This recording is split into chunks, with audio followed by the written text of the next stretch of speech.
जून की एक्सपायरी हो चुकी है जिसमें इलेक्शन रिजल्ट्स भी अनाउंस हुए थे। आओ देख लेते हैं कि रोल ओवर कैसे रहे जून एक्सपायरी में और जुलाई कैसा रहेगा वो एनालाइज कर लेते हैं। जून एक्सपायरी बहुत वोलेटाइल थी specially on the election day, मगर उसके बाद बहुत बड़ी तेजी आई निफ्टी में। 1556 पॉइंट्स की तेजी रही जून एक्सपायरी में, जो कि बहुत ज्यादा है। लास्ट 6 मंथ्स हाईएस्ट है।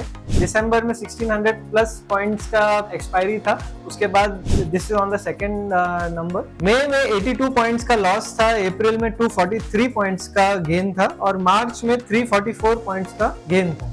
अब यहाँ से आप देख लेते हैं कि ओवरऑल एक्सपायरी में क्या नंबर्स हैं। तो निफ्टी में रोल ओवर परसेंटेज है 76.25%, which is higher than the 3 month और 6 मंथ एवरेज। 3 मंथ एवरेज था 68.88%, while 6 month average 74.46%।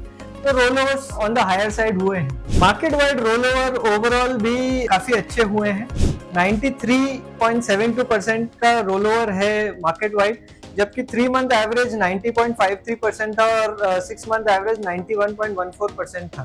Market wide roll over higher है जस्ट लाइक निफ्टी।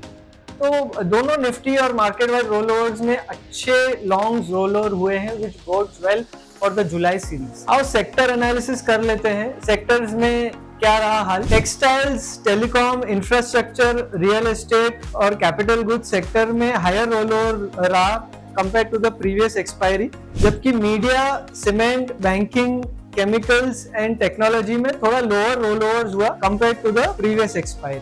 अभी स्टॉक्स पे आ जाते हैं कि स्टॉक्स में क्या नंबर्स थे। Marico, ABFRL, Piramal, Sun TV और कॉनकॉर में हायर रोल ओवर्स रहे compared to the previous expiry, जबकि Biocon, Grasim, Ramco Cement, PNB और मेट्रोपोलिस में लोअर रोल ओवर हुए compare to the previous expiry. अब आ जाते हैं एनालिसिस पे।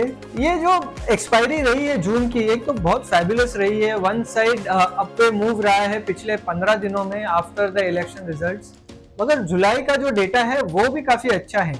जुलाई में जो स्टॉक स्पेसिफिक डेटा है उसमें यह दर्शाता है कि मेटल्स में ओपन इंटरेस्ट काफी कम हुआ है, that mean shorts have exerted और यहाँ से मेटल्स चल सकते हैं।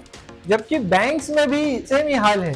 मेटल्स के जैसे ही बैंक्स में भी ओपन इंटरेस्ट थोड़े कम हुए हैं, स्पेशली एचडीएफसी बैंक और कोटक बैंक में, जो कि लार्जेस्ट बैंक्स हैं। तो ओपन इंटरेस्ट दोनों में कम होना, दैट मीन्स कि यहाँ से शॉर्ट्स कम हो गए हैं। अब यहाँ से एक लीनियर रैली शुरू हो सकती है दोनों ही स्टॉक्स में। तो बैंक्स एंड मेटल्स, ये दोनों ही काउंटर, दोनों ही सेक्टर्स काफी बढ़िया लगते हैं और अगले 15-20 दिनों में अच्छी रैली आ सकती है बैंकिंग और मेटल्स में। तो जरूर ध्यान में रखिएगा और ये आपके पोर्टफोलियो में होने चाहिए विथ स्ट्रिक्ट स्टॉप लॉसेस। अब आ जाते हैं निफ्टी पे।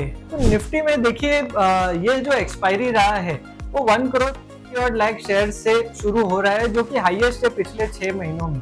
तो ओपन इंटरेस्ट थोड़ा ऑन द हायर साइड है, इसीलिए मुझे ऐसा लगता है कि नो डाउट कि बुलिशनेस तो बायस रहेगा ही, मगर रेजिस्टेंसेस के पास थोड़ा बहुत सेलिंग भी आएगा इंडेक्स स्पेसिफिक, जहाँ पे क्विक बाउट्स ऑफ सेलिंग रहेंगे 24,500 और 25,000 लेवल्स पे ऑन द निफ्टी। और जैसे ही रेजिस्टेंस के पास आती है तो थोड़ा बहुत प्रॉफिट बुकिंग जरूर करना, क्योंकि वो जो बाउट्स आएंगे सेलिंग के वो शार्प रहेंगे और प्रोबेबली 2-3 दिनों तक चालू रहेंगे।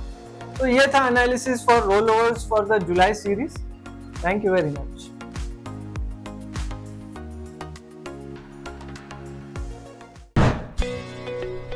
Subscribe to our YouTube channel and click on the bell icon to never miss an update from Nirmal Bang.